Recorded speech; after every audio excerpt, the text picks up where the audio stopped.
Eliminate the targets.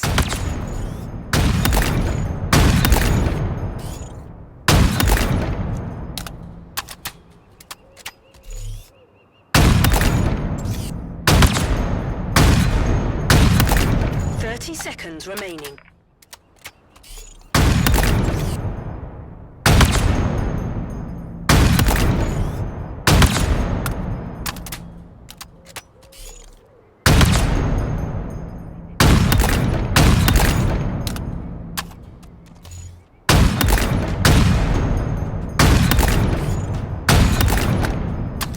Five, four, three, two, one.